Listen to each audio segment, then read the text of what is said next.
Imaginez une petite ville paisible, soudainement plongée dans la peur et la paranoïa. Imaginez des voisins qui s'accusent mutuellement, des familles détruites par un simple mot et des innocents envoyés à la potence au nom de Dieu. En 1692, dans le village de Salem, une vague d'hystérie collective s'empare de la population. 19 personnes seront pendues, 5 mourront en prison. Et tout commence par le rire étrange de 2 jeunes filles. Mais derrière ce chaos se cache une vérité bien plus sombre, soigneusement dissimulée depuis plus de 300 ans. Restez jusqu'à la fin, car ce que vous allez découvrir va vous hanter. Salem, une petite communauté puritaine du Massachusetts, au cœur de la Nouvelle-Angleterre. En ce froid mois de janvier 1692, tout semble calme, mais sous la surface, des tensions bouillonnent, des rivalités de terre, des conflits religieux et surtout une peur omniprésente du diable. Dans cette société rigide, tout écart de conduite est vu comme une menace. Et c'est dans ce climat que l'affaire débute, d'une manière totalement imprévisible. 2 jeunes cousines, Betty Paris, 9 ans, et Abigail Williams, 11 ans, commencent à avoir de mystérieuses crises. Elles se tordent de douleur, hurlent des paroles incompréhensibles et rient de manière démoniaque. Très vite, d'autres filles du village sont atteintes des mêmes symptômes. Le médecin local, ne trouvant aucune explication médicale, prononce un mot qui va sceller le destin du village. Sorcellerie. Très vite, la peur se répand comme une traînée de poudre. Les sermons du dimanche se transforment en accusations publiques. Le révérend Samuel Paris, père de Betty, encourage les villageois à dénoncer les sorcières cachées parmi eux. Et qui ces jeunes filles désignent-elles comme responsables de leur malheur? 3 femmes marginales. Tituba, l'esclave amérindienne du révérend, Sarah Good, une mendiante au caractère difficile, Sarah Osborne, une veuve rejetée par la communauté. Ces 3 femmes sont arrêtées et soumises à un interrogatoire impitoyable. Tituba, sous la pression, finit par avouer, mais elle ne se contente pas de confesser ses crimes. Elle accuse d'autres habitants, déclenchant une véritable chasse aux sorcières. Le village se divise. Des voisins s'accusent entre eux pour régler de vieilles rancunes, pour obtenir des terres, ou simplement par peur d'être accusés à leur tour. À Salem, personne n'est en sécurité. Même les plus pieux peuvent être dénoncés. Et chaque accusation entraîne un procès secret organisé par une cour spéciale. La cour de loyer est terminée.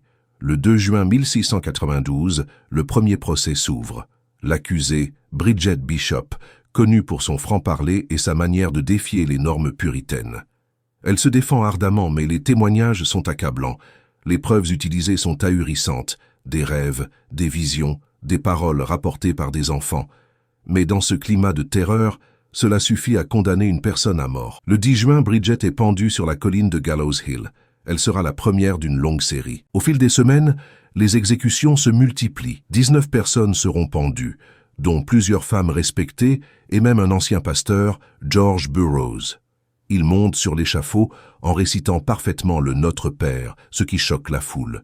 Mais le juge reste implacable. Même le diable peut réciter les Écritures. Le moment le plus terrible survient avec Giles Corey, un fermier âgé refusant de plaider coupable ou non coupable. Pour le faire parler, on le torture en l'écrasant sous des pierres. Ces derniers mots résonnent encore dans l'histoire. More weight. Encore plus de poids. Derrière cette hystérie collective, des intérêts bien plus sombres se dessinent.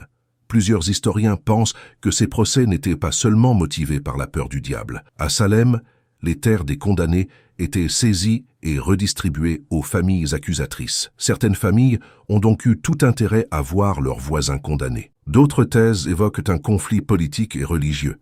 Salem était divisé entre ceux qui soutenaient le révérend Paris et ceux qui voulaient le destituer. Les accusations de sorcellerie auraient été un moyen de se débarrasser des opposants. Mais une question demeure.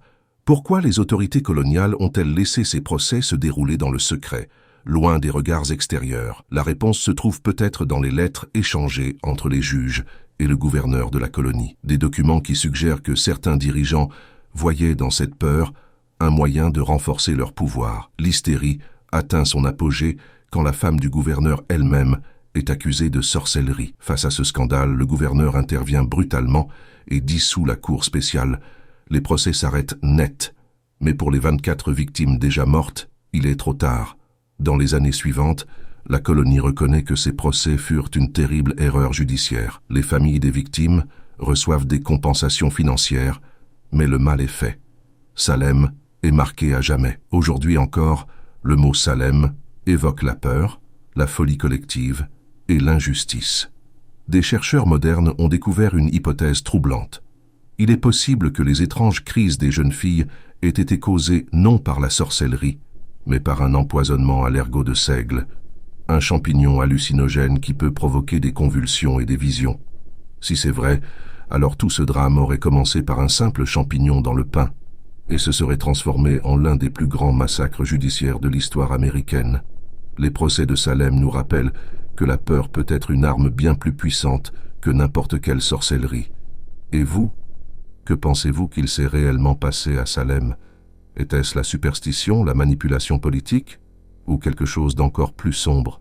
Dites-le moi dans les commentaires, je lirai chacun d'entre eux. Et si vous aimez découvrir les secrets cachés de l'histoire, abonnez-vous à la chaîne et activez la cloche pour ne manquer aucun récit. À très bientôt pour un nouveau voyage au cœur des coulisses de l'histoire.